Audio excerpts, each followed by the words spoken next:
বাংলাদেশে 5 আগস্ট যে সন্ত্রাসী হামলা, যে জঙ্গি হামলা পাকিস্তানি গোয়েন্দা সংস্থার সহযোগিতায় হয়েছে, তার মধ্য দিয়ে মূলত বাংলাদেশে একটি জঙ্গি রাষ্ট্র কায়েম হয়ে গেছে এবং যার নেপথ্যের শক্তি পাকিস্তান। এটি আমরা প্রমাণ পেয়ে গেছি। এটি ইলন মাস্কের একটা এক্স হ্যান্ডেলের টুইট থেকে গত পরশু ব্যাপকভাবে সারা বিশ্বে ছড়িয়ে গেছে যে কিভাবে বাংলাদেশটাকে জঙ্গি রাষ্ট্রে পরিণত করা হয়েছে এবং কাদের অর্থায়ন হয়েছে, কারা কিভাবে করেছে তা পরিষ্কারভাবে হয়ে গেছে। বাংলাদেশের যে বৈঠকটির কথা তুমি বলছো, এবার সেই প্রসঙ্গে আসি। বাংলাদেশের সঙ্গে পাকিস্তানের কোনো নৌসীমা নেই, পাকিস্তানের সঙ্গে বাংলাদেশের কোনো নৌসীমা নেই। বাংলাদেশের সঙ্গে নৌসীমা আছে মায়ানমার এবং ভারতের। তো নৌবাহিনীর উন্নয়নে পাকিস্তান আমাদেরকে কি সহযোগিতা করবে, এই প্রশ্ন তোমার মতো আমারও। তো পাকিস্তান আমাদেরকে নৌবাহিনীকে কোনো সহযোগিতা করার কোনো সুযোগ নেই, কারণ পাকিস্তানের কোনো নৌজাহাজ বাংলাদেশের সঙ্গে সরাসরি সংযোগের সুযোগ নেই। এবং যেমন ভারত বাংলাদেশের সঙ্গে যৌথ নদী ব্যবস্থাপনা আছে, বঙ্গোপসাগরের সংযোগ আছে, সেখানে পাকিস্তানের সঙ্গে আমাদের কোনো খাল বিলেরও সংযোগ নেই। সুতরাং পাকিস্তানের সাথে যে নৌবাহিনী প্রধান যে মিটিং করছে এবং পাকিস্তানের সেনাপ্রধান বা নৌবাহিনী প্রধান তার সঙ্গে যে মিটিং করছে, তার মধ্যে অবশ্যই কোনো ষড়যন্ত্র আছে এবং সেই ষড়যন্ত্র 5 আগস্টের ধারাবাহিক ষড়যন্ত্র। 5 আগস্ট তারা দেশটিকে জঙ্গি রাষ্ট্র কায়েম করেছে, এখন তারা বাংলাদেশে ঢুকে বাংলাদেশটাকে সিরিয়া, আফগানিস্তান, ইরাকের মতো পরিস্থিতি তারা করতে চায়। এবং তারা যেভাবে পশ্চাৎপরণ করছে পৃথিবীর ইতিহাসে, তাদের যে ইকোনমিক্যাল ক্রাইসিস, তাদের যে পলিটিক্যাল ক্রাইসিস, তাদের যে অভ্যন্তরীণ বিভিন্ন সংকট, সেই সংকটের দিকে বাংলাদেশকে তারা নিয়ে যেতে পারবে। কিন্তু বাংলাদেশে তারা সফল হয়ে কোনো ষড়যন্ত্র করে সফল হতে পারবে না। কিন্তু এই যে মিটিংটির কথা তুমি বলছো, এটি বাংলাদেশ নৌবাহিনীর অবশ্যই বেইমানি। এটা বাঙালি, শুধু ভারতের সঙ্গে বেইমানি না, এটা বাঙালির সাথে বেইমানি, এটা 71-এর সাথে বেইমানি, এটা মুক্তিযোদ্ধাদের সাথে বেইমানি, এটা 30 লক্ষ শহীদ সাথে বেইমানি, এটা 2 লক্ষ মাগমুরের সাথে বেইমানি। এই বেইমানিটি সেনাবাহিনী শুরু করেছে, তার ধারাবাহিকতায় এখন দেখলাম আমরা নৌবাহিনী শুরু করলো। সুতরাং বেইমান বলার তোমার যৌক্তিকতা আছে, আমরাও বলছি বেইমান, কিন্তু বাংলাদেশকে তোমরা এভাবে গালি দিও না। বাংলাদেশ পুরো বেইমান হয়ে যায়নি। কালকে রাতে কিন্তু একটা প্রতিরোধ বাংলাদেশে ঘটেছে, একটি বিশাল প্রতিরোধ, ভীষণ প্রতিরোধ। একজন সাবেক মন্ত্রী মুক্তিযোদ্ধার বাড়িতে লুটপাট করতে, অগ্নিসংযোগ করতে যাওয়া হয়েছিল, জনতা তার রায় দিয়ে দিয়েছে। বাংলাদেশে সেখানে নাকি যে খবর আসছে, মসজিদের একটি মাইক থেকে ঘোষণা করা হয়েছিল তার বাড়িতে ডাকাত পড়েছে।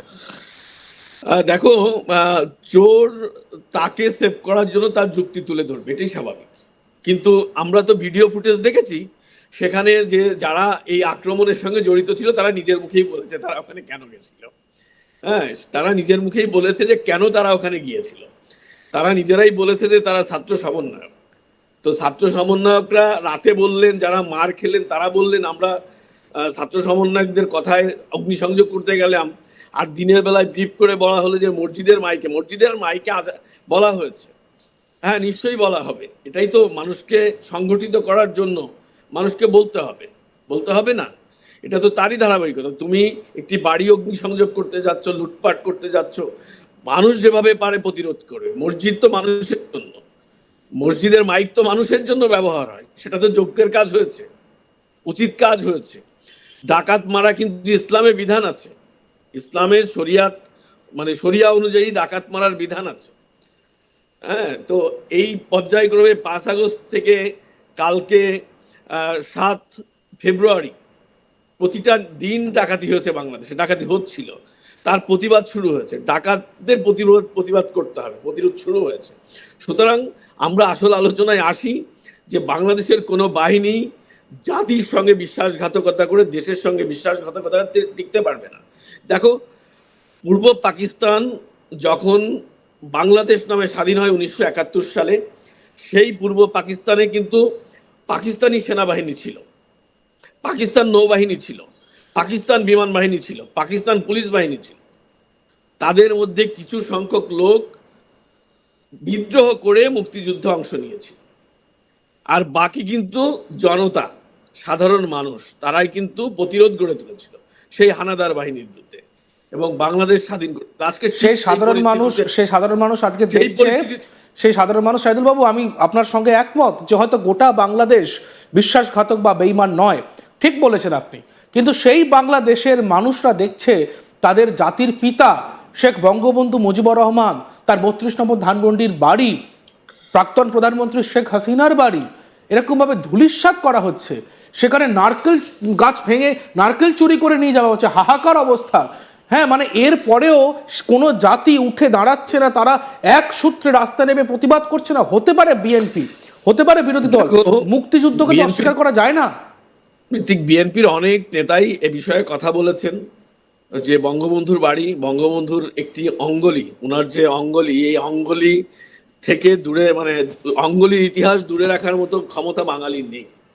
কারণ বাংলাদেশে স্বীকৃত যে বঙ্গবন্ধু ছাড়া বাংলাদেশ নামক রাষ্ট্রের জন্ম হতো না।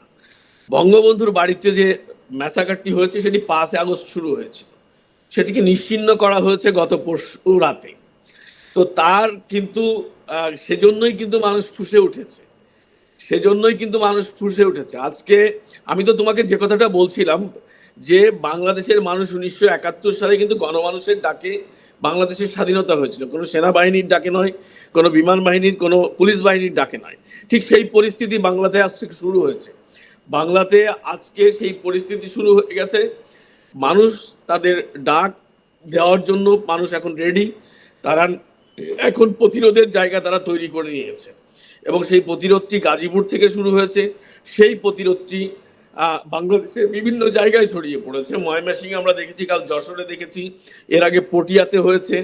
হ্যাঁ, তো এরকম প্রতিরোধের কিন্তু ধারাবাহিকতা শুরু হয়ে গেছে এবং বাংলাদেশের মানুষ, আমি বলি, যদি এই সরকার দ্রুত পদত্যাগ না করে নতুন কোনো নিরপেক্ষ সরকার প্রতিষ্ঠা না করে, তাহলে বাংলার মানুষ যে মুক্তির ডাক দেবে, বাংলাদেশের সেনাবাহিনীর অনেক সদস্য, বাংলাদেশ বিমান বাহিনীর অনেক সদস্য, পুলিশ বাহিনীর অনেক সদস্য, তারা 71-এর মতো এদের সাথে সংহতি প্রকাশ করবে।